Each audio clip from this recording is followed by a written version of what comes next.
Hey guys, Fed or shitcoins, who scams better? One of my favorite things about crypto is despite the shitcoin scams, they've given us a very clear understanding of that granddaddy of token scams, the central bank. Shitcoins, but for everybody in the world, like it or not. So there's a kind of crypto called a stablecoin. Unlike Bitcoin, a stablecoin isn't trying to go up. A $1 stablecoin wants to be a $1 stablecoin forever. No going to the moon, no Lambos, because the goal is to be a liquid dollar that's cheap to use. The trick with a stablecoin is how do you keep it at $1? After all, supply and demand for the token fluctuates. Supply and demand for US dollars also fluctuates. More or less dollars are created. Savings change, called the velocity of money.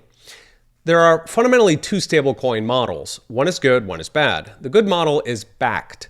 You back the stablecoin with something real. Ideally, you'd back it with cash, a dollar stablecoin backed by a single dollar. The problem is, how do you make money as a stablecoin company? So in practice, they'll park it in bonds that pay interest to keep the lights on. It's not as good as cash backing, but it does avoid user fees. And then the bad model, the algorithmic stablecoin. Here, you don't worry about matching the backing. You just jump in and buy and sell if the price wanders. If it goes to $1.01, you sell some, which pushes it down to $1. If it goes to 99 cents, you buy some, which hopefully pushes it back up to $1.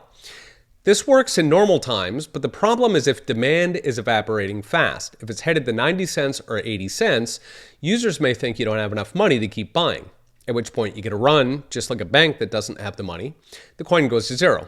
This is what happened to the Terra algorithmic coin last year, and CoinSec keeps a tally of so far 23 failed stablecoins. So good stablecoins are backed, bad ones are algorithmic or manipulated. And that's where central banks come in, because the algorithmic stablecoin is, you guessed it, a perfect imitation of a central bank. The Fed issues tokens, checks the price in the inflation numbers, and then buys and sells, using interest rates and balance sheet, to manipulate the price. Typically, they want 2% price inflation because voters accept it.